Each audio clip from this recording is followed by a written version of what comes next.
Hard times. Hard times কার লেখা? Charles Dickens. এই যে hard times by Charles Dickens, he is the writer of Victorian period. এবার Victorian পিরিয়ডটা কি বা হার্ড টাইমস জিনিসটা কি সেটাকে বুঝতে হবে। এটা একটা নভেল, কিন্তু এই নভেলটা লেখা হচ্ছে ভিক্টোরিয়ান এজে। ভিক্টোরিয়ান এজের সব থেকে ইম্পর্টেন্ট জিনিসটা হচ্ছে, ভিক্টোরিয়ান এজ বলতে কত? 1837 থেকে 1901 সাল পর্যন্ত সময়কালকে বলা হয় ভিক্টোরিয়ান পিরিয়ড। বোঝা গেল? এবার এই টেক্সটটা ওই যুগের একটা অন্যতম ইম্পর্টেন্ট টেক্সট। এই হার্ড টাইমস মানে হচ্ছে কঠিন সময়। It actually shows the tough Times of the Victorian period. Charles Dickens in another work he also said that it was the best of times, it was the worst of times. বুঝতে পারলে? এবার এই Hard টাইমসটা আমরা কিভাবে শেষ করবো? একটা স্ট্র্যাটেজির মাধ্যমে। তোমরা প্রথমে পরপর স্টেপস গুলো লিখে রাখো। ফার্স্ট পয়েন্ট হচ্ছে আমরা বায়োগ্রাফিক্যাল ইনফরমেশন। কি পড়বো প্রথমে? Biographical information. এটা আমরা প্রথম পড়বো, যেটার পিডিএফস গুলো তোমাদের গ্রুপে দেওয়া হবে। সেকেন্ড পয়েন্ট করো হিস্টোরিক্যাল ব্যাকগ্রাউন্ড। একটা টেক্সট বুঝতে গেলে তার লিটারেরি ব্যাকগ্রাউন্ড না বুঝলে কিন্তু সেই টেক্সটকে অ্যানালিসিস করা is not possible. So if you want to understand hard times you must go through the historical background. Historical ব্যাকগ্রাউন্ডের মধ্যে আমরা 6টা পয়েন্ট আলোচনা করব। এ বি দিয়ে পয়েন্টগুলো করো। এ নাম্বার লেখো ইন্ডাস্ট্রিয়াল রেভলিউশন। আমরা বি নাম্বারে কি আলোচনা করব? ইউটিলিটারিয়ানিজম। UTILITARIANISM, utilitarianism. 3 নাম্বার লিখবে ভিক্টোরিয়ান সোসাইটি। 4 নাম্বার লিখবে এডুকেশন। 5 নাম্বার লিখবে ওয়ার্কিং ক্লাস। আর 6 নম্বর লিখবে women. Industrial revolution, utilitarianism, Victorian society, education, working class আর উইমেন। এই 6টা পয়েন্ট আমরা ডিসকাশন করব হিস্টোরিক্যাল ব্যাকগ্রাউন্ডের ক্ষেত্রে। তারপরে কি করব? 3 নম্বর পয়েন্টে যাও এবার, characters. Then we will discuss with the characters. তারপরে 4 নম্বর পয়েন্টে লেখো analysis of the 3 books. Can anyone tell me the names of the 3 books? Sowing, Reaping and Gardening are the 3 books of hard times. So analysis of the 3 books of hard times. Okay.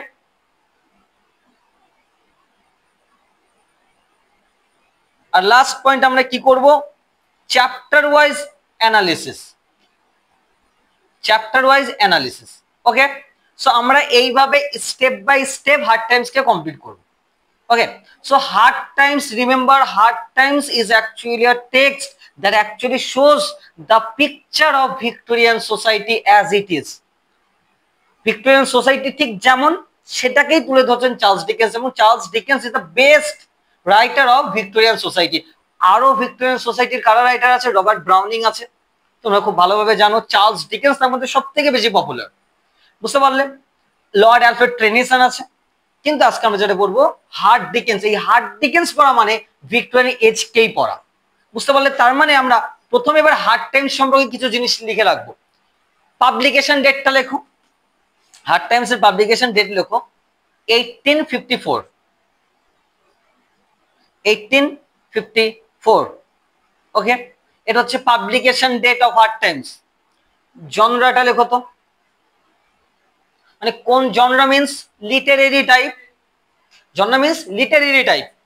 এবার সেটা হচ্ছে, এটা হচ্ছে social novel. লিখে রাখো, এটা একটা social novel. This is a social novel. Okay, তারপরে তোমরা পয়েন্ট অফ ভিউ বলে একটা পয়েন্ট করো। Point of view, point of view হচ্ছে third person omniscient point of view. Third person omniscient point of view. Okay, third person omniscient point of view। তারপরে next point করো, কতদূর হলো? Genre হয়ে গেছে, আচ্ছা পয়েন্ট অফ ভিউ হয়ে গেছে। আচ্ছা সেটিংটা লেখো, বলো can anyone tell me the setting of hard Times? Coketown, Coketown, COKETOWN, Coketown, COKETOWN, Coketown. This are the basic informations of hard Times. Okay, এবার প্রথম আমরা কাকে ধরবো? Biography of the writer. Otherwise, if you don't understand the biography of the writer, you cannot understand the essence of the text, because the text is written on the biographical and the social information, on the biographical and the social background. ওনার জীবনে কি কি ঘটছে এবং সোসাইটিতে কি কি ঘটছে ওটারই মিশ্রণ হচ্ছে হার্ড টাইমস, এবং this is one of the most important text of Victorian age, remember it. তাই প্রথম আমরা কি শিখবো? স্ট্র্যাটেজিতে আমরা কি বলেছি? প্রথমে বায়োগ্রাফিক ইনফরমেশন। দেখো পিডিএফটা গ্রুপে পাঠানো আছে, দেখে নাও। দেখো পিডিএফটা আমি পাঠিয়েছি, প্রথমে অ্যাবাউট চার্লস ডিকেন্স এর যে পিডিএফটা পেয়েছো,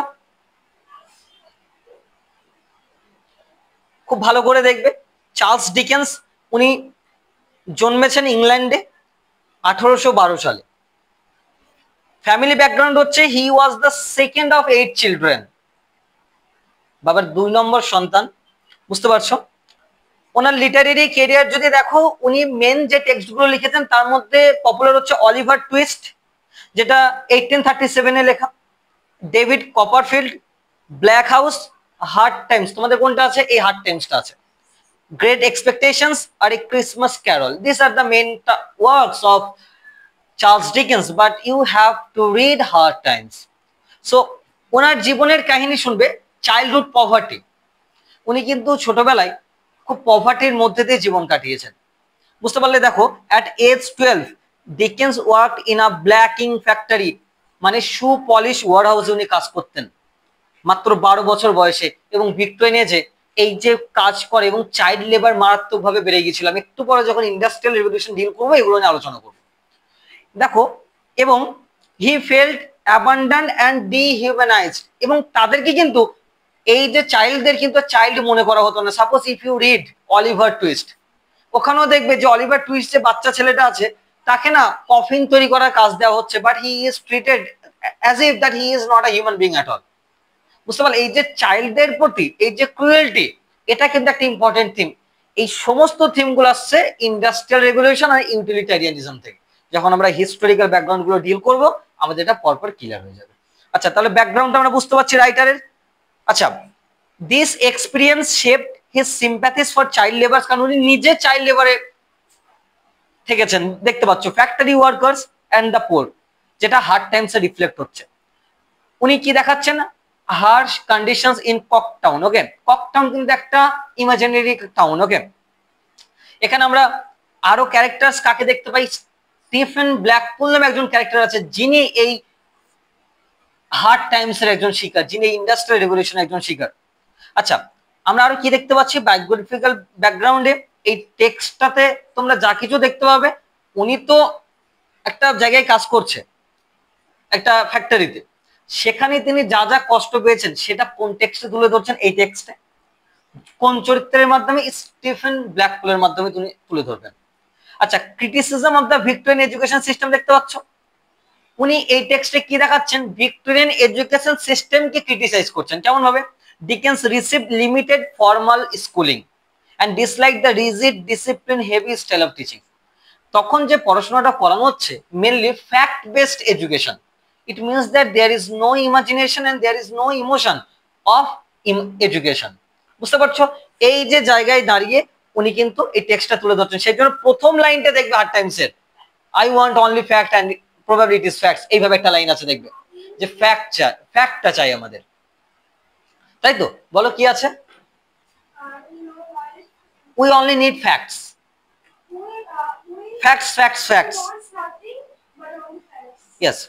তারপর দেখো অবজারভেশনস অফ ইন্ডাস্ট্রিয়াল ইংল্যান্ড। উনি এই ইংল্যান্ডের যে ইন্ডাস্ট্রিয়াল অ্যাসপেক্ট দেখেছেন সেটাই উনি তুলে ধরলেন, তাই তো? এইবার ইন্ডাস্ট্রিয়াল অ্যাসপেক্ট বলতে ওই যুগের সব থেকে বড় জিনিসটা হচ্ছে ইন্ডাস্ট্রিয়াল রেভলিউশন। ওকে, সেটা আমি একটু পরে গিয়ে ডিল করব। আচ্ছা, ইন্ডাস্ট্রিয়াল রেভলিউশন হল, আচ্ছা রাইটিং স্টাইলস দেখবে চার্লস ডিকেন্স কি ধরনের লেখা লেখে। ভিভিড ডেসক্রিপটিভ ল্যাঙ্গুয়েজ, উনি কিন্তু ডেসক্রিপটিভ ল্যাঙ্গুয়েজ লেখেন। দেখো Dickens Paints detail pictures of people, detail picture গুলো তুলে ধরেন মানুষজনের, যেটাকে বলা হয় ভিভিড ডেসক্রিপটিভ ল্যাঙ্গুয়েজ। উনি কিন্তু সাজেস্টিভ ল্যাঙ্গুয়েজ না, উনি কিন্তু টোটালি ডিটেল ডেসক্রিপশন করে দেন। মেমোরেবল অ্যান্ড সিম্বলিক ক্যারেক্টার্স কি উনি তুলে ধরেন লেখার মধ্যে, স্যাটায়ার অ্যান্ড আইরনি থাকে লেখার মধ্যে। ইমোশনাল অ্যাপিল এবং সেন্টিমেন্টালিটি কিন্তু ওনার টেক্সটের মধ্যে তোমরা পাবে, যে টেক্সটের মধ্যে কিন্তু একটা ইমোশনাল অ্যাটমসফিয়ার, ইমোশনাল অ্যাপিল কিন্তু পাবে। আচ্ছা, use of repetition and rhythm, repetition কিন্তু পাবে কেমন, যেমন ধর একটা লাইন আছে fact fact fact nothing but fact, এই যে রিপিটেশন ওনার লেখার মধ্যে কিন্তু এগুলো দেখা যায়। ওকে, যেমন অলিভার টুইস্টের মধ্যে আই ওয়ান্ট সাম মোর, এরকম একটা ফ্রেজ আছে যেটা বারবার রিপিট হয়, তো রিপিটেশন কিন্তু আছে। তাই এটাই হলো রাইটারের বায়োগ্রাফিক্যাল ইনফরমেশন। কি দেখলাম, যে উনি নিজে ফ্যাক্টরিতে কাজ করেছেন, উনি নিজে ইন্ডাস্ট্রিয়াল রেভলিউশনের যে নেগেটিভ সাইডস গুলো উনি দেখেছেন, উনি নিজে চাইল্ড লেবারের ক্রুয়েলটি দেখেছেন, সেটাই কিন্তু উনি টেক্সটের মধ্যে তুলে ধরছেন। নেক্সট পয়েন্ট আমরা কি দেখবো, historical background, and this is the most important and utmost important of understanding the text. এই হিস্টোরিক্যাল ব্যাকগ্রাউন্ড না বুঝে হার্ড টেক্সটকে বোঝা অসম্ভব। বুঝতে পারলে কথাটা? চলো হিস্টোরিক্যাল ব্যাকগ্রাউন্ড আমরা দেখব। দেখো প্রথম পয়েন্ট আমি কি দিয়েছি, ইন্ডাস্ট্রিয়াল রেভলিউশন। আচ্ছা, ইন্ডাস্ট্রিয়াল রেভলিউশন বলতে বাংলায় কি বলা হয় বলো তো এটাকে, শিল্প বিপ্লব। সেই টাইমে শিল্প বিপ্লব হয়েছে। শিল্প বিপ্লব মানে এটা কি, দেখো the industrial revolution was a period, mainly কি জানো তো, this is a sudden change of the agrarian society to the industrial society, যে একটা হঠাৎ করে এমন একটা সমাজ তৈরি হলো যেখানে this are the society of machines and technology. বুঝতে পারলে? দেখো the industrial revolution was a period of major economic and technological change, একটা মারাত্মকভাবে ইকোনমিক এবং টেকনোলজিক্যাল চেঞ্জ হয়, দ্যাট বিগ্যান ইন 1760, 1760 সালের দিকে ইংল্যান্ডে যেটা শুরু হয়। আচ্ছা, এটা কি কি হয়েছিল, agrarian society to urban industrial society. Agrarian মানে কি বলতো, ফার্মিং। এই যে একটা এগ্রিকালচারাল সোসাইটি থেকে একটা ইন্ডাস্ট্রিয়াল সোসাইটিতে ট্রান্সফর্ম হলো। তারপরে কি পরিবর্তন হলো, হ্যান্ডমেড গুডস থেকে মেশিন মেড গুডস। লোকজন হাতে যা যা জিনিস তৈরি করতো না, হাতে যেসব জিনিস তৈরি করতো সমস্ত কিছু মেশিন চলে আসলো। সুতরাং আপার ক্লাসরা খুব বড় লোক হয়ে গেল আর গরিবরা আরো গরিব হলো। বুঝতে পারলে? সুতরাং সব থেকে বেশি সাফার করে এই lower class. Home based work থেকে ফ্যাক্টরি বেসড লেবার, এবার সবাই ফ্যাক্টরি বেসড কাজ করছে। কেমন, কেউ মাইনিং এর কাজ করছে, এবং মেনলি দেখবে এইভাবে আরো টেক্সট আছে, ডিএস লরেন্স মেনলি অনেক টেক্সট তুলে ধরেছেন এভাবে, যে মাইনিং এর কনসেপ্টটা এই বাচ্চা বাচ্চা ছেলে মেয়েদের নিয়ে গিয়ে চাইল্ড লেবার করানো হচ্ছে, তাদের দিয়ে বিভিন্ন কাজ করানো হচ্ছে। এটা হচ্ছে ইন্ডাস্ট্রিয়াল রেভলিউশনে তোমরা দেখতে পাবে। তার মেজর চেঞ্জ কি কি বলতো, agrarian society to urban society, handmade goods to machine made, and home based work to factory based. এই পরিবর্তনগুলো হলো। শিল্প বিপ্লব মানে হলো শিল্পের একটা রেভলিউশন, যখন চারিদিকে শুধুমাত্র তুমি মেশিনস অ্যান্ড টেকনোলজি দেখতে পাচ্ছ। বুঝতে পারলে? যেখানে যারা চাষবাস করে ফার্মার্স, তারা কিন্তু তাদের আর কোনো জায়গা নেই। বুঝতে পারলে? ইয়েস। কি features of industrial revolution, main main বৈশিষ্ট্যগুলো কি দেখো, ফ্যাক্টরিজ। প্রথমে obviously factories, there are lots of factories, suddenly the factories are emerging. হঠাৎ করে ফ্যাক্টরিজ গুলো কিন্তু বেড়ে উঠলো, কারণ শিল্প বিপ্লব হয়ে গেছে। তো এখন আর কেউ বাড়িতে কিন্তু, এবং যত ধরনের যারা বাড়িতে জিনিস তৈরি করতো বা কাজ করতো, তারা সবাই এবার ফ্যাক্টরিতে বাধ্য। এবার ধরো তুমি বাড়িতে চাষ করো, ধরো আমার বাবা বা তোমার বাবা বাড়িতে চাষ করছে, সেই টাইমে তোমার ভিক্টোরিয়ান সোসাইটিতে এবার লাঙল দিয়ে চাষ করে, হঠাৎ করে ট্র্যাক্টর চলে আসলো, তাহলে কি হলো, সেই লোকটার তো আর কিছু করার থাকলো না, তার তো জীবনে পরিবর্তন ঘটে গেল। এইটাই হচ্ছে ইন্ডাস্ট্রিয়াল রেভলিউশন, মানে যারা বড় লোক হচ্ছে তারা বড় লোক, যারা গরিব হচ্ছে তারা আরো গরিব হচ্ছে। এই টেক্সটে হার্ড টেক্সট স্টিফেন বলে একজন লোক আছে, স্টিফেন, উনি হচ্ছেন এই লোয়ার ক্লাসের রিপ্রেজেন্টেটিভ। আর থমাস গ্রিন্ড আছে, বা আরো যারা টেক্সট আছে যারা ওই হায়ার ক্লাস বা ইন্ডাস্ট্রিয়াল লোকজন। বুঝতে পারলে তো? They are the representatives of the industrial society, higher class society বা ইন্ডাস্ট্রিয়ালিস্ট সোসাইটি। আচ্ছা, steam engines, obviously powerful machines, engines এইসব চলে এসছে। আরবানাইজেশন ঘটে গেছে। আরবানাইজেশন মানে people move from villages to cities, গ্রাম থেকে শহরে চলে গেল, এটাকে বলে আরবানাইজেশন। মাস প্রোডাকশন মানে ধরো জামা কাপড়, স্টিলস, বিভিন্ন ধরনের জিনিস সমস্ত কিছু এবার সৃষ্টি হচ্ছে। এইবার মাস প্রোডাকশনের মাধ্যমে কি হয় জানো তো, যদি মাস প্রোডাকশন হয় তাহলে মানুষের মধ্যে কনজিউমারিজম ক্রিয়েট করা যাবে। তুমি ধরো আজকে আমরা ফ্লিপকার্ট, অ্যামাজন সবাই বাড়িতে ইউজ করছি, কিন্তু কিছু বছর আগে তো এগুলো কারো ছিল না। তা তুমি কি আর এগুলো ছাড়া বাঁচতে না, বেঁচে যেতে। কিন্তু তারপরেও দেখবে মানুষ এখন প্রতিদিন অর্ডার দেয়। এটাই হচ্ছে চাহিদা, এটাই হচ্ছে কনজিউমারিজম, যে যত বেশি জিনিস তৈরি করা যাবে, যত বেশি পাবলিসিটি করা যাবে, তত মানুষ কিন্তু চাহিদা বাড়বে। এটাকেই বলে কনজিউমারিজম। যার ফলে একটা ক্যাপিটালিস্ট সোসাইটি ক্রিয়েশন হয়, পুঁজিবাদী সমাজ। বুঝতে পারলে এখান থেকে। তারপরে দেখো মেশিনাইজেশন, হ্যাঁ সবকিছু তো মেশিনাইজেশন হচ্ছে। ট্রান্সপোর্টেশন, হ্যাঁ new railways and steam ships, আস্তে আস্তে কি হচ্ছে, রেলওয়েজ ক্রিয়েট হচ্ছে যাতে এক দেশের জিনিস আরেকটা দেশে বা একটা শহরের জিনিস আরেকটা শহরে প্রডিউস করা যায়। আচ্ছা, ইন্ডাস্ট্রিয়ালিস্ট বা ইন্ডাস্ট্রিয়াল রেভলিউশনের ফলে সোসাইটিতে কি কি ইম্প্যাক্ট পড়ছে দেখো। এক নম্বর হচ্ছে working class condition. So what we see is working class condition has been treated as dehumanized condition as if they are not the human beings. Dehumanization মানে কি জানো তো, যখন তোমাকে আর মানুষ বলে ট্রিট করা হলো না। বুঝতে পারলে, এটাকে বলে ডিহিউম্যানাইজেশন। ইন্ডাস্ট্রিয়াল রেভলিউশনের ফলে যখন হায়ার ক্লাস হলো আর যখন লোয়ার ক্লাস হলো, এই হায়ার ক্লাস, এই ক্যাপিটালিস্ট বা ইন্ডাস্ট্রিয়ালিস্টরা কিন্তু ওয়ার্কিং ক্লাসদের আর মানুষ বলে গণ্য করে না, এদেরকে ডিহিউম্যানাইজড হিসেবে দেখে। এই কনসেপ্টটাকে বলে ডিহিউম্যানাইজেশন। বুঝতে পারলে? আচ্ছা, people work 12 to 16 works a day, 12 থেকে 16 ঘন্টা কাজ করানো হচ্ছে। বুঝতে পারছো? একদিনে কত ঘন্টা? 12 থেকে 16 ঘন্টা। কিন্তু মজুরি কতটা দেওয়া হচ্ছে? মজুরিও অনেক কম। দেখো ওয়ার্কিং ক্লাস কন্ডিশনের উপরে কিভাবে প্রভাব হচ্ছে। ওয়েজেস ওয়ার ভেরি লো, মানে কি মজুরি খুবই কম। তারপরে কি দেখতে পাচ্ছি, no safety laws mean frequent injuries and deaths. কেউ কয়লার খনিতে কাজ করতে গেছে, মারা যাচ্ছে, কোনো সেফটি নেই, কোনো কম্পেনসেশন নেই, কিচ্ছু নেই। বুঝতে পারলে? কারণ ওরা তো মানুষই না। ওয়ার্কিং ক্লাস পিপল কখনো মানুষ হতে পারে না। এইভাবেই কিন্তু ভিক্টোরিয়ান সোসাইটিতে এই ওয়ার্কিং ক্লাস পিপলদের দেখা হচ্ছে। কেন বলতো? বিকজ অফ দা, এই পরিবর্তনটার কারণে, যে because of the industrial revolution. এটার ফলে একটা জিনিস সৃষ্টি হলো, একটা হচ্ছে হায়ার ক্লাস, আর একটা কি এর আন্ডারে যেটা এসছে লোয়ার ক্লাস।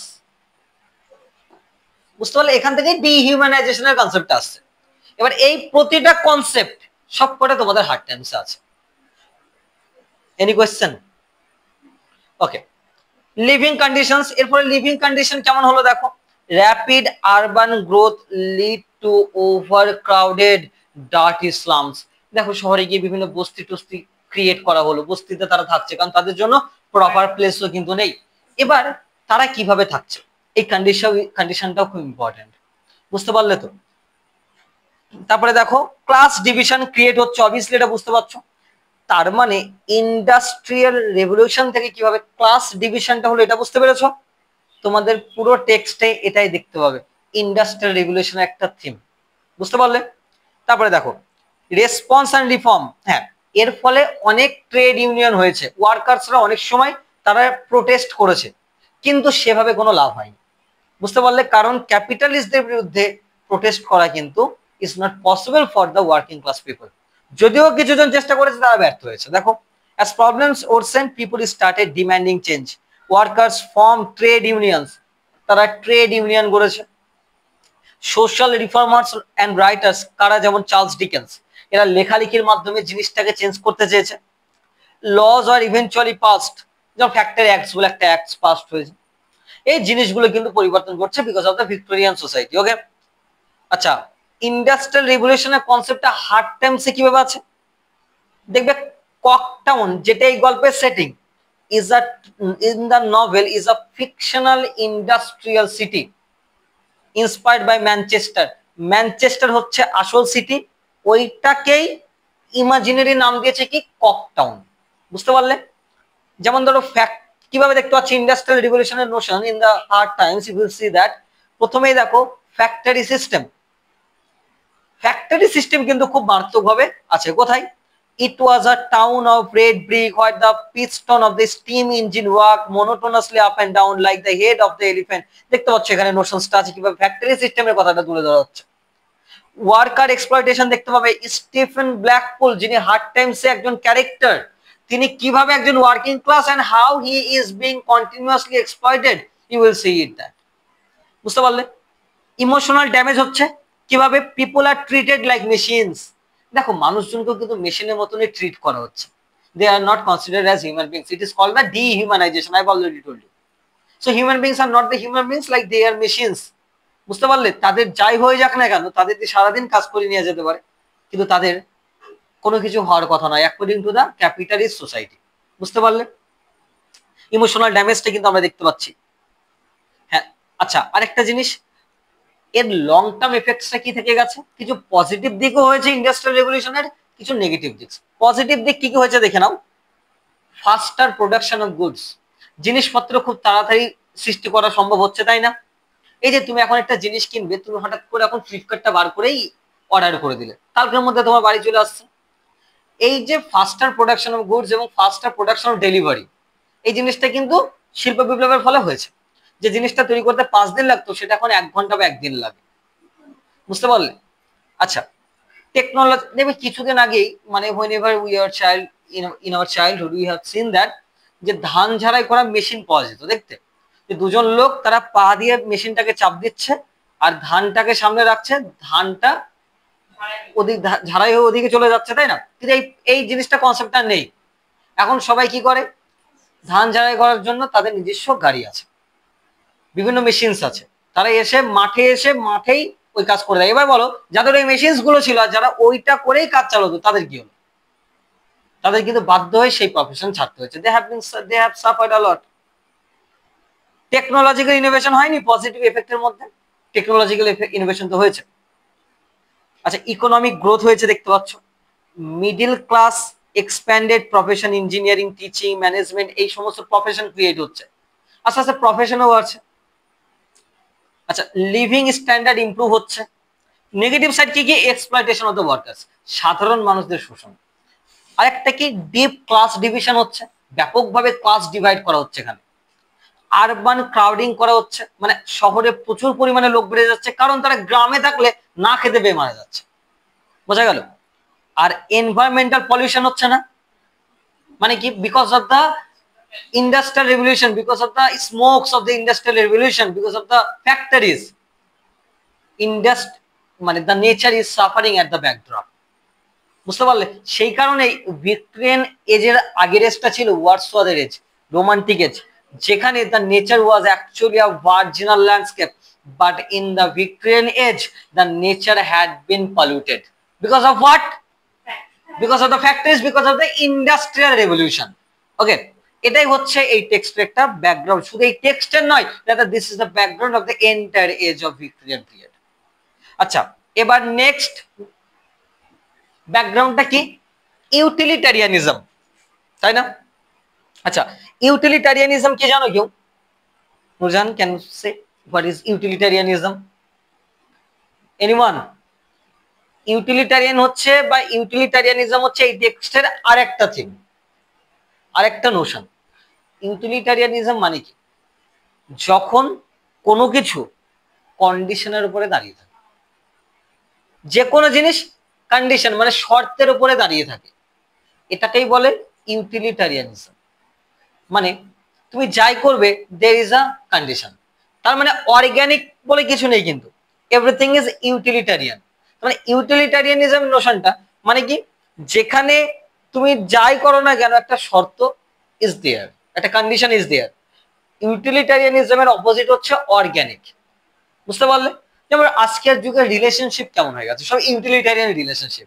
মানে if you can give him something then he will obviously be there, and if you are not able to do that he will obviously feel away, because it is the utilitarian aspect of life, তাই না? আমরা এগুলো দেখি তো বিভিন্ন জায়গায় গিয়ে, তুমি হসপিটালে গিয়ে বা বিভিন্ন ডক্টরসের কাছে গিয়ে এই জিনিসটা দেখতে পাবে, সমস্ত জায়গায় গিয়ে এই জিনিসটা দেখতে পাবে, ইউটিলিটারিয়ান রিলেশনশিপ ইজ দেয়ার। আচ্ছা দেখো, হোয়াট ইজ ইউটিলিটারিয়ানিজম পেয়েছো? Utilitarianism is the belief that an action is right if it produces the greatest happiness for the greatest number of people. হ্যাঁ, মানে কি জানো তো, বলছে ধর একটা জিনিস সৃষ্টি করা হচ্ছে যেখানে বেশিরভাগ লোক যেটাকে সাপোর্ট করবে সেটাকেই গ্রহণ করা হবে। এর মানেটা কি? তার মানে লোয়ার ক্লাস বা সাধারণ কিছু মানুষের কথাই কিন্তু কোনো, তাদের আর কোনো ভ্যালু নেই। বেশিরভাগ মানুষ যেটা বলবে সেটাকেই করতে হবে, সেটাকেই মেনে নিতে হবে। দেখো এখানে আছে, according to this view the purpose of life is to increase pleasure and reduce pain. Therefore, laws, education, work and politics should all be designed bring the most benefit to the largest number of people. কোন কোন philosophers আছে যারা এই ইউটিলিটারিয়ানিজমের নোশনটা সৃষ্টি করেছিল? এই টেক্সটেও তোমরা ইউটিলিটারিয়ানিজমের নোশনটা মারাত্মকভাবে দেখতে পাবে, যেখানে সবকিছু কন্ডিশনের উপরে দাঁড়িয়ে আছে। যেখানে এই গল্পের যিনি প্রধান চরিত্র তার মেয়ের বিয়ে দেবেন একটা তার বন্ধু বয়স্ক লোকের সঙ্গে, মিস্টার বাউন্ডার বাই তার নাম। কেন? তিনি খুব, তার প্রচুর টাকা পয়সা আছে, he is a high class man, he is a capitalist. সুতরাং আমার মেয়ের সঙ্গে যদি বিয়েটা দেওয়া যায় তাহলে সারা জীবন খুব খুশি থাকবে। বুঝতে পারলে? তার ডবলেরও বেশি বয়স, কিন্তু একটা এন্ড কি হয় সেটাও আমরা দেখবো কিন্তু। তারপর দেখো দুজন ফিলোসফার্সের নাম মনে রাখবে, Jeremy Bentham and John Stuart Mill, যারা এই ইউটিলিটারিয়ানিজমের নোশনকে মারাত্মকভাবে তারা পপুলারাইজ করে। আচ্ছা, why did utilitarianism became popular in the 19th century? কেন ইউটিলিটারিয়ানিজম পপুলার হলো? Because of the industrial revolution. First point, শিল্প বিপ্লব হওয়ার ফলে people are looking for ways to manage growth and solve social problems using logic and order machines and their, তার মানে কি, traditional beliefs and systems like the church or inherited social classes are losing influence, এগুলো আমরা দেখতে পাচ্ছি। তার মানে এই যে ফ্যাক্টরিজ ক্রিয়েট হয়েছে, এর ফলে কি হয়েছে, মানি ওয়াজ দেয়ার, যে এতটুকু করলে এই মানিটা দেয়া হচ্ছে। এবং একটা লোক যখন, একটা ওয়ার্কিং ক্লাস মানুষ মারা যাচ্ছে, তার প্রতি কোনো সিম্প্যাথি কিন্তু কোনো ক্যাপিটালিস্টের নেই। তার মানে কি, রিলেশনশিপটা শুধুমাত্র কন্ডিশনের উপরে দাঁড়িয়ে, কোনো ইমোশনাল অ্যাপিল নেই। এটা এই টেক্সটে তোমরা দেখতে পাবে। তোমরা ডিরেক্ট চলে এসো page number 17, utilitarianism in hard Times. দেখতে পেয়েছো? কোথায় কোথায় দেখতে পাবো? মিস্টার থমাস গ্র্যাড গ্রিন, যিনি এই গল্পের প্রধান চরিত্র, তার মধ্যে কি দেখতে পাবে? এই লোকটা কি জানো তো, জীবনে শুধু facts facts and facts, there is nothing called imagination, there is no emotion, nothing. জীবনে শুধুমাত্র ফ্যাক্টের উপরে বিশ্বাস করো, যা হচ্ছে সেটাকেই মানবো, কোনো ইমাজিনেশন বা ইমোশন কিন্তু আমাদের থাকবে না। এটাই লোকটা মনে করে, এবং তার ছেলে মেয়েদের এই শিক্ষাটাই দেয় যে believe in the facts, not the imagination and not the emotion. So whatever you see in front of your eyes, just believe in that, nothing more than that. Okay, দেখো সিম্বল অফ ইউটিলিটারিয়ানিজম এই টেক্সটে আছে। তার বাচ্চাদের trains children to be logical and practical, ignoring their emotional needs, কোন emotional needs থাকতে দিচ্ছে না। আচ্ছা, এডুকেশন সিস্টেমে কোথায় ইউটিলিটারিয়ানিজম দেখতে পাচ্ছি আমরা, সেটা দেখাচ্ছে এখানে কোকটাউন সোসাইটিতে। এগুলো আমরা পরে ডিল করব যখন টেক্সটটা পড়বো। ওকে, তোমরা ডিরেক্ট চলে এসো পেজ নাম্বার 24। এসেছো? আমরা কি পড়বো? 3 নম্বর পয়েন্ট, ভিক্টোরিয়ান সোসাইটি, তাই না? এবার এই ভিক্টোরিয়ান এজটা কিন্তু এই টেক্সটের আরেকটা ব্যাকগ্রাউন্ড। প্রথম ব্যাকগ্রাউন্ড কি ছিল? Industrial revolution. দ্বিতীয় হচ্ছে ইউটিলিটারিয়ানিজম। 3 নম্বর হচ্ছে ভিক্টোরিয়ান সোসাইটি ইন ইটসেলফ। দেখো, queen Victoria rule during that time, for that reason it is called the age of Victorian age. Okay, যেহেতু রানী ভিক্টোরিয়া সেই টাইমে রাজত্ব করছিল, সুতরাং এই এজটাকে বলা হয় Victorian age. British society was strictly divided by classes, upper class আর লোয়ার ক্লাস বা ওয়ার্কিং ক্লাস। ওকে, এটাকে কিন্তু আমরা দেখতে পাচ্ছি। তাই ভিক্টোরিয়ান সোসাইটিতে এই যে ঘুরিয়ে ওই কথাটাই আসছে, শিল্প বিপ্লবের ফলে যে ক্লাস ডিভিশনটা হলো, যেটা এই টেক্সটের আরেকটি ইম্পর্টেন্ট থিম। বুঝতে পারলে? তাই ভিক্টোরিয়ানিজম কিন্তু বা ভিক্টোরিয়ানসরা কিন্তু যে concern with morality, discipline, duty and ignored আর সোশ্যাল ইনইকুয়ালিটিস, এই জিনিসগুলো আমরা দেখতে পাচ্ছি। এবং এই টেক্সটে তুমি কি দেখবে, যে ভিক্টোরিয়ান সোসাইটি কিভাবে এই টেক্সটকে ইনফ্লুয়েন্স করছে। যখন কুইন ভিক্টোরিয়া ইংল্যান্ডের রাজত্বে বসে 1837 সালে, কত সাল পর্যন্ত থাকে? 1901 সাল পর্যন্ত। এই টাইমে আমরা দেখি উনি আসার সঙ্গে সঙ্গে তখন মারাত্মকভাবে ইন্ডাস্ট্রিয়াল রেভলিউশন করছে, যার ফলে দুটো ক্লাস হয়ে গেল, আপার ক্লাস আর ওয়ার্কিং ক্লাস, যেটাই গল্পের আর একটা থিম। ওকে, 4 নম্বর থিমটা এসো, এবং সব থেকে অন্যতম ইম্পর্টেন্ট থিম এডুকেশন। গল্পের প্রথম থেকে লাস্ট পর্যন্ত এই থিমটা আছে। আমি তো বলবো মেনলি 3টা থিমই আছে সব থেকে বড়, ইন্ডাস্ট্রিয়াল রেভলিউশন, ইউটিলিটারিয়ানিজম আর education of the Victorian period.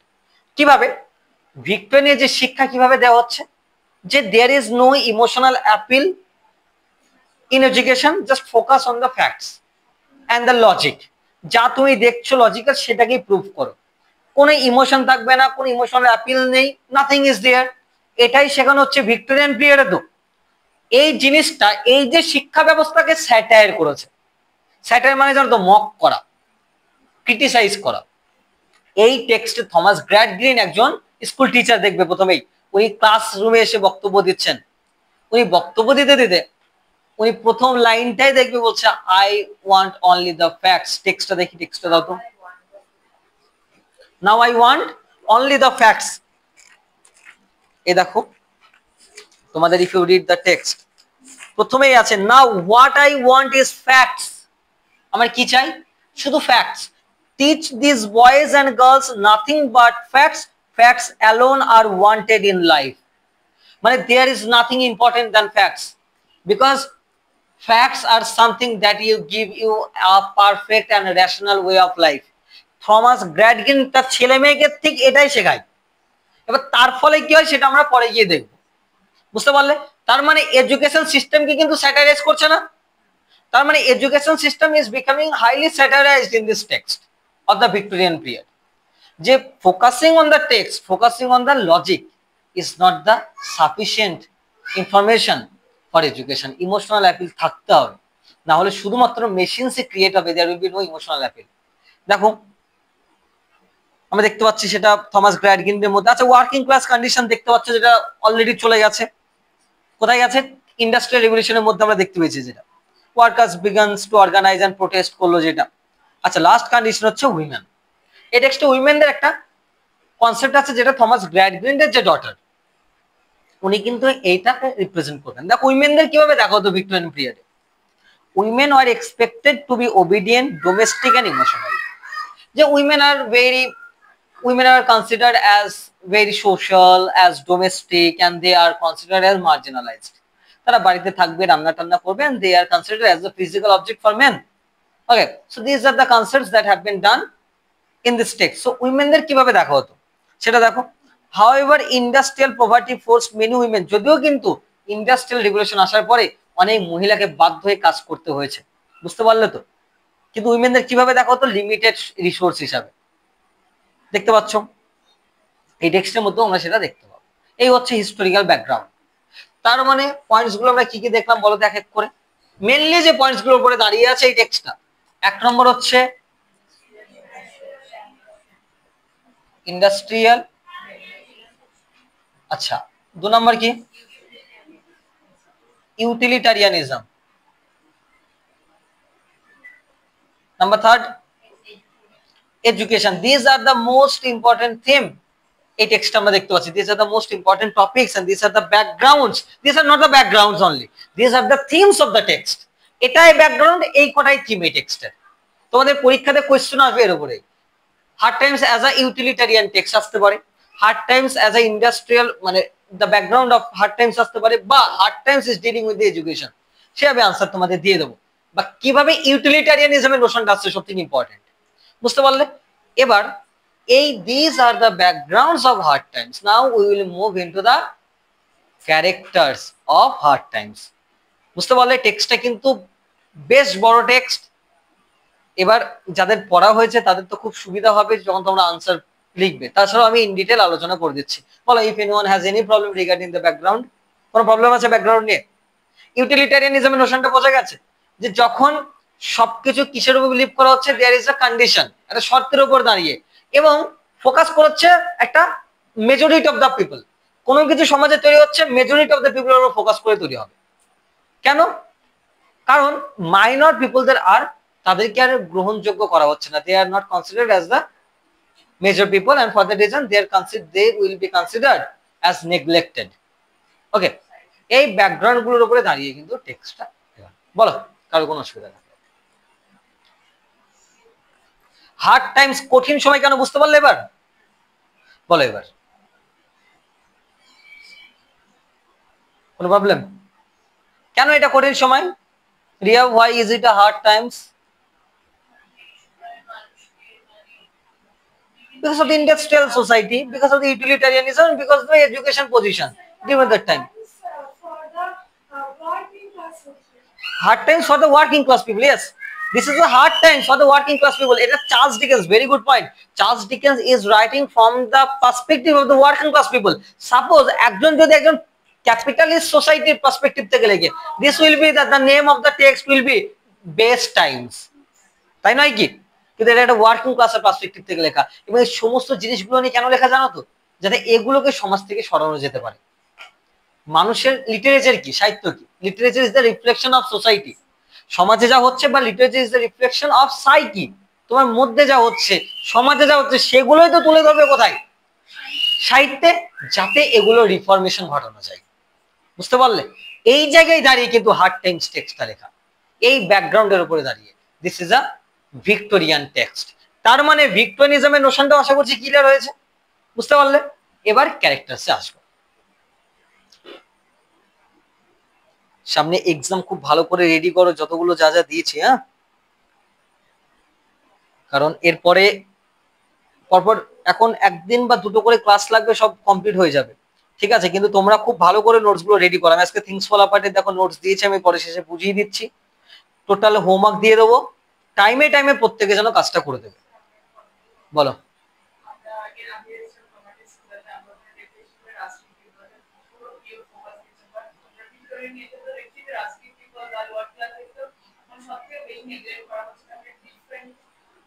দেখো, what we see is in romanticism the rustic people are focused in, you have already seen Wordsworth's preface to the lyrical ballads. This was a completely different notion, because you know that because during that time there was no industrial revolution, there was no factories, সুতরাং কি হচ্ছে, there were no factories, সুতরাং এই problem গুলো নিয়ে লেখার প্রয়োজন নেই। The land was in itself a virginal landscape. পূর্বে বোঝা গেল? why are you gossiping? সময় পাবে গসিপিং করার দ্বারা। তো এই কারণে এখানে আর ওই পিওর ল্যান্ডই নেই। তো পিওর ল্যান্ড নিয়ে কি বলবে ওরা? এখানে আর লোকজন, এখানকার রাইটার আর ওই গাছের পাতাটাকে দেখে আর আনন্দ পাচ্ছে না, because the people are suffering.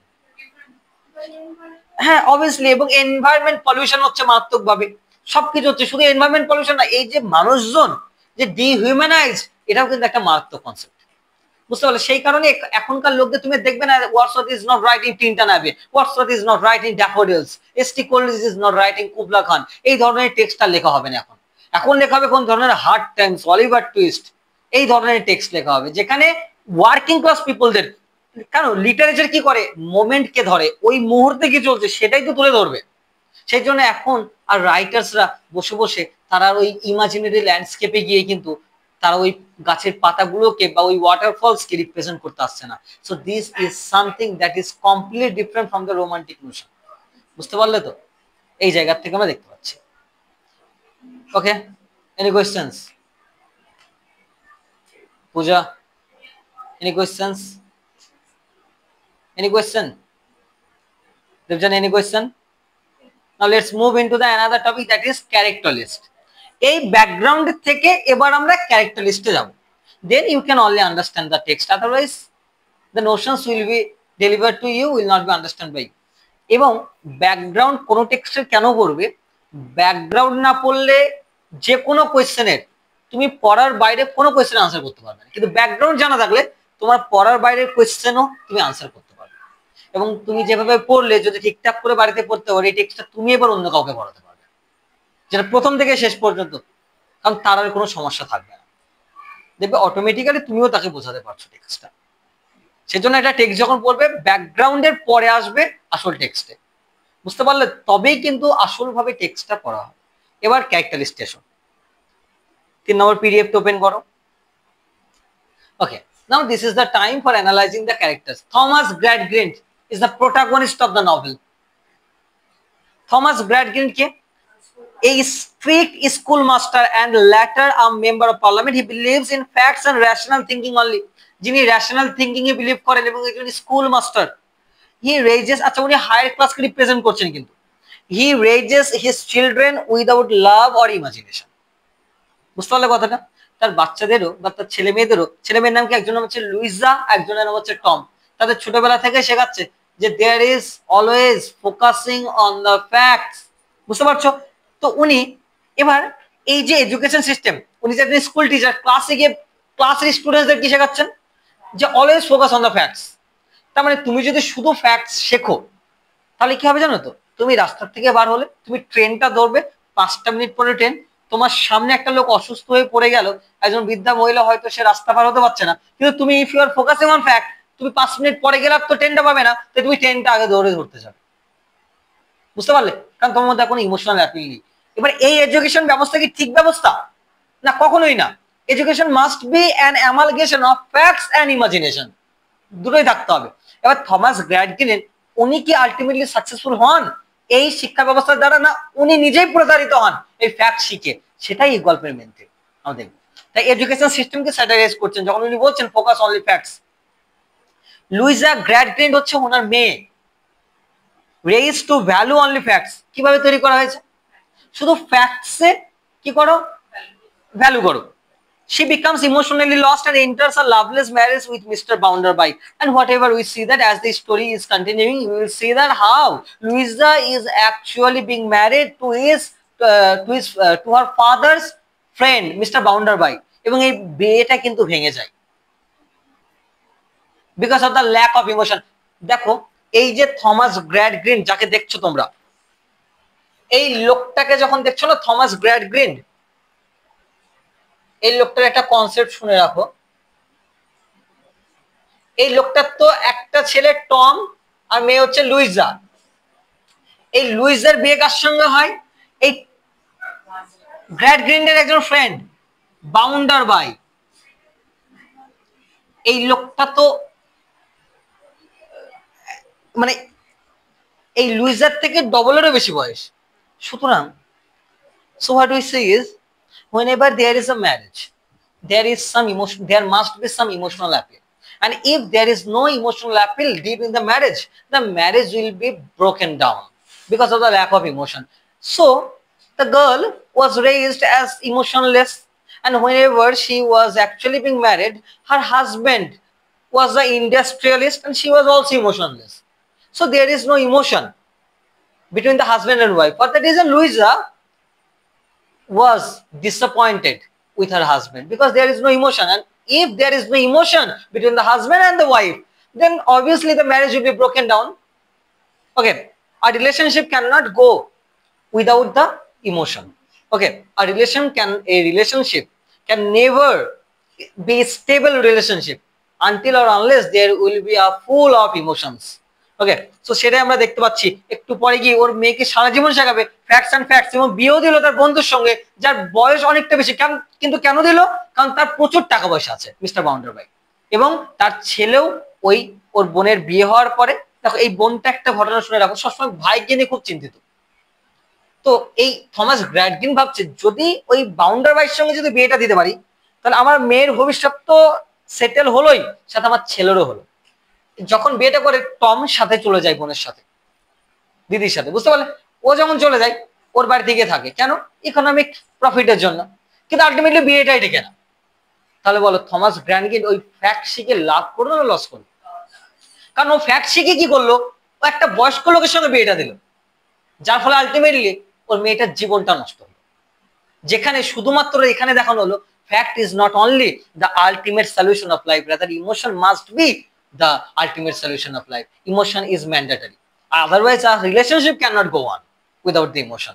বুঝতে পারলে? এটা কিন্তু তোমরা এই টেক্সটে দেখতে পাবে। তার মানে বাবা যে শিক্ষা ব্যবস্থাটা দিচ্ছে, this is a Victorian education. এই এডুকেশন ব্যবস্থাকেই তো স্যাটাইর করা হচ্ছে। এই যে এডুকেশন ব্যবস্থাকে স্যাটাইর করা হচ্ছে, এটাই তো এই গল্পের অন্যতম থিম, যেটা আমি আমাদের দেখিয়েছিলাম। এর সাথে সাথে ইন্ডাস্ট্রিয়াল রিভলিউশনের নোশনটা আছে না? কারণ ক্যাপিটালিস্টের নোশনটা চলে এসছে। বাবা একটা খুব যার প্রচুর টাকা পয়সা আছে তার সঙ্গে মেয়ের বিয়েটা দিচ্ছে, আদৌ সুখে থাকবে কিনা, কারণ তার প্রচুর বয়স লোকটা। বুঝতে পারলে? এবং how can a young woman will be very happy with a older man? It is not possible. আচ্ছা, লুইজা হলো। আচ্ছা, এবার টম সম্পর্কে এসো। টম হচ্ছে এই থমাস গ্র্যাডগ্রিনের ছেলে। এ দেখো স্পয়েলড অ্যান্ড সেলফিশ হয়ে গেছে। Obviously if you are continuously being taught as facts, তোমাকে যদি শুধু ফ্যাক্টের মাধ্যমেই, ফ্যাক্ট মানে কি রেশনাল, জীবনে যা কিছু ভাববে চিন্তা করবে যেটা যুক্তিযুক্ত মনে হবে সেটাই করবে, তার বাইরে কিচ্ছু করবে না, তাদের সামনে যা হয়ে যায় যাক না কেন, সাপোজ, বুঝতে পারলে? এবার এর ফলে কি হবে, লাইফটি স্পয়েল হবে, তুমি সেলফিশ হয়ে যাবে। এবং তোমার বাবা শেখাচ্ছে তো, তোমার বাবারও যদি কোনোদিন শরীর খারাপ করে, তুমি যে সেই টাইপে একটা কাজ করো, তুমি তোমার বাবাকে হসপিটালে নিয়ে যাবে না, বিকজ অফ দ্য ফ্যাক্টস। তুমি বলবে I was in a online classroom, I was teaching the class, I was in a meeting with my boss. সুতরাং এই ফ্যাক্টস দিয়ে কিন্তু জীবন চলে না, বুঝতে পারলে? ইমোশন থাকতে হয়। তো টম কি, এই ছেলেটা থমাস গ্র্যাড গ্রিন,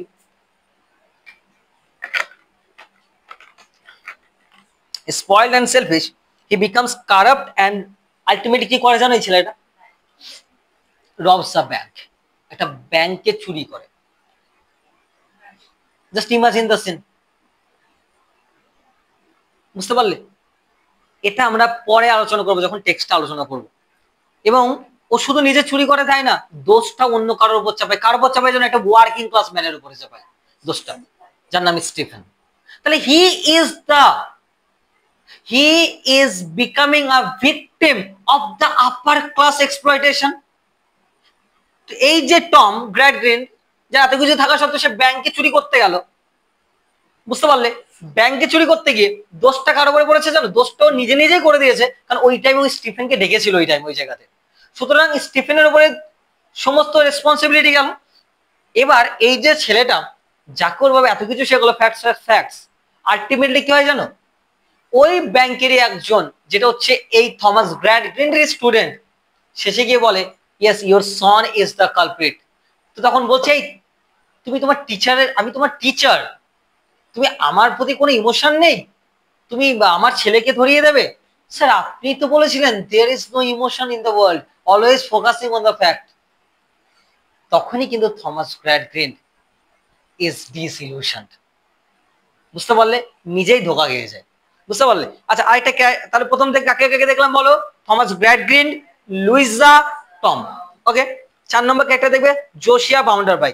তা ওই তিনটা হচ্ছে মেইন ক্যারেক্টার। তারপরে আরেকজন দেখাই তো, জোশিয়া বাউন্ডারবাই, এ ওয়েলদি ফ্যাক্টরি ওনার, মিস্টার বাউন্ডারবাই যাকে বলছিলাম, a wealthy factory owner and banker.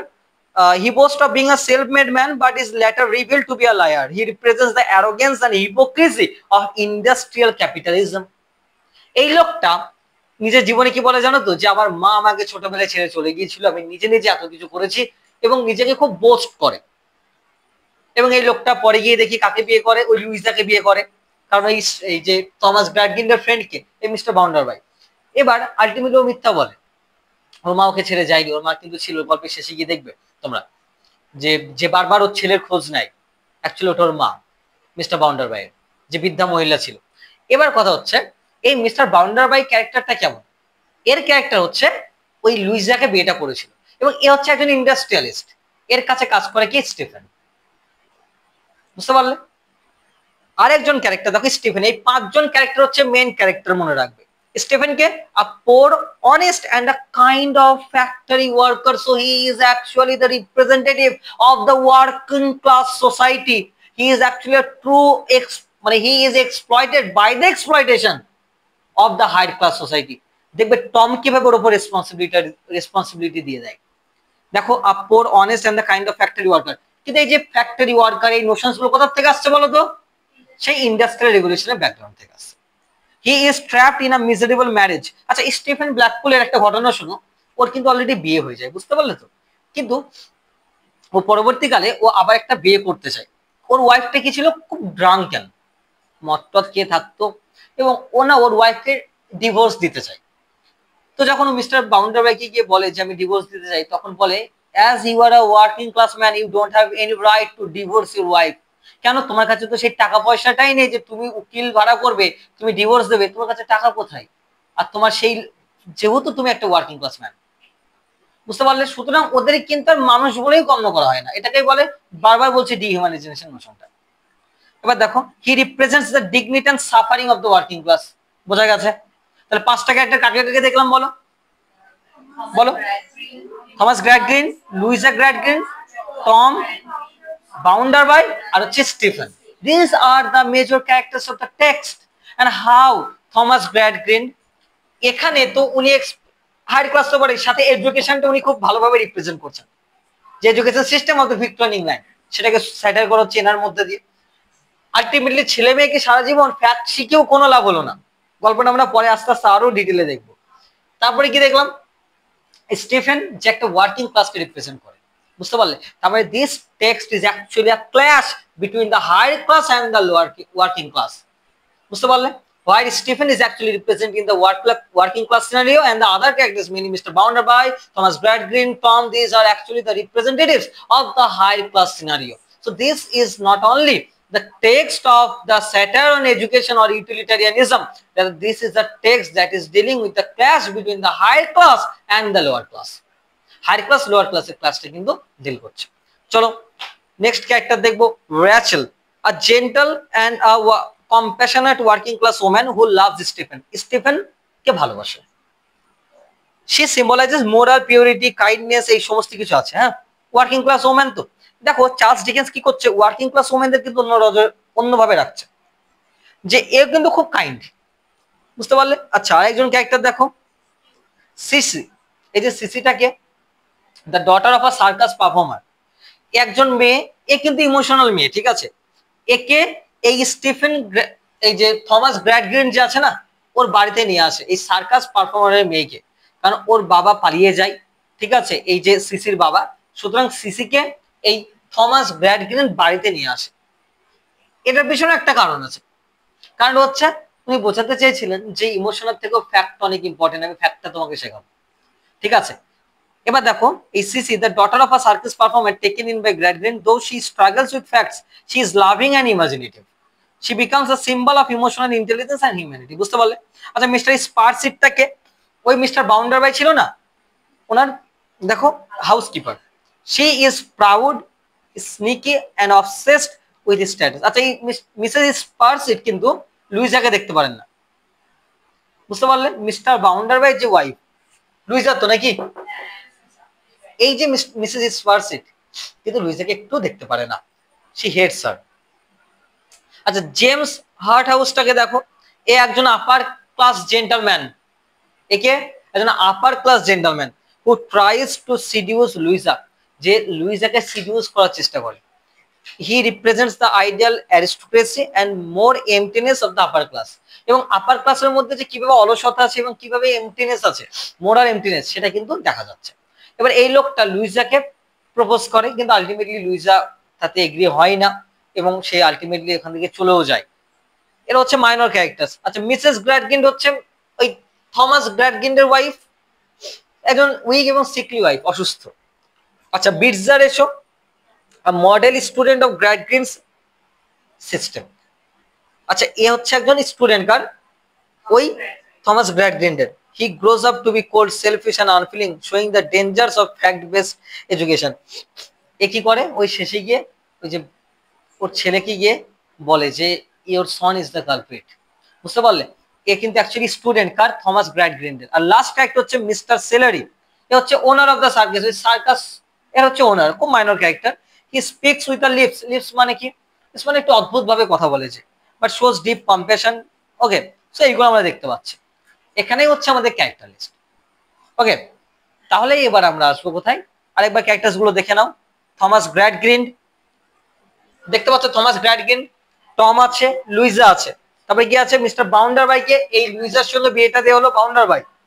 তারপরে কি আছে, স্টিফেন হচ্ছে একজন, এই যে মিস্টার বাউন্ডারবাইয়ের আন্ডারে যে লোকটা কাজ করে স্টিফেন, এটা এই যে বাউন্ডারবাই দেখতে পাচ্ছ, এ কিন্তু স্টিফেন এর আন্ডারে কিন্তু কাজ করে, বুঝতে পারছো? তারপরে কি দেখবো আমরা, র্যাচেলকে দেখতে পাচ্ছি, যে কাকে ভালোবাসে, দেখো এই স্টিফেনকে ভালোবাসে কি, র্যাচেল। ওকে, আচ্ছা, সিসিটাকে সার্কাস পারফর্মারের একজন মেয়ে, যাকে কে নিয়ে আসে, থমাস গ্র্যাডগিন নিয়ে আসে। আচ্ছা, মিসেস স্পারসিটটাকে মিস্টার বাউন্ডারবাইয়ের হাউসকিপার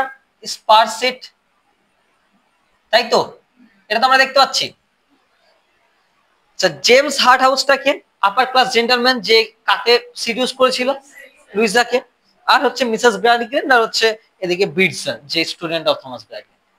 মেন ক্যারেক্টার হচ্ছে Thomas Gradgrind, Tom, Louisa, Bounderby Stephen, এই পাঁচজন। বুঝতে পারলে? এবার আমরা আসবো কোথায়? দেখো ক্যারেক্টার এবারে কি আছে? তিনটে বুক আছে না তোমাদের? Showing, reaping, gardening. আচ্ছা, শোয়িং মানে কি? শোয়িং মানে হচ্ছে কোনো কিছু বপন করা। শোয়িং মিন্স কোনো কিছু বপন করা। এবার দেখবে ভালো করে, খুব ইম্পর্টেন্টলি এই জায়গাটা দেখবে। তোমাদের টেক্সটটা তিনটে ভাগে বিভক্ত। কটা? তিনটে। So these are showing. Book 1 is called showing, book 2 is called reaping, and book 3 is called garnering. তাই তো? এই যে তিনটে জায়গা তোমরা দেখতে পাচ্ছ এই পিডিএফ টপিক বুকে। সোয়িং মানে কি? কোনো কিছুর বীজ বপন করা। রিপিং মানে কি? কোনো কিছু ফসল কাটা। বুঝতে পারলে? ফসল তুমি যখন একটা বীজ বুনছো সেটাকে বলা হয় সোয়িং, যখন তুমি ফসলটা এবারে কাটছো সেটাকে বলা হয় রিপিং, এবার এক জায়গায় করে আনছো যখন, তখন সেটাকে বলে গার্নারিং। বুঝতে পারলে? এবার চলে এসো ডিরেক্ট। তার মানে কিন্তু একটা ফার্মিং স্ট্রাকচার দেখাচ্ছে।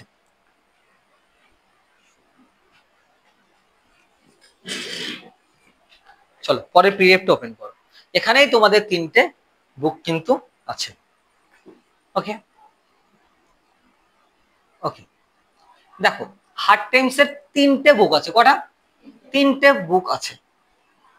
In Hard Times, Charles Dickens divides the novel into three main sections. কটা সেকশনস আছে? তিনটে। কি কি? Sowing, reaping and garnering. তাই তো? এই জায়গাটা কিন্তু আমাদের দেখতে হবে। এইখান থেকে কিন্তু আমাদের আসল গল্প পড়া শুরু হচ্ছে। বুঝতে পারলে? এখান থেকে কিন্তু আমাদের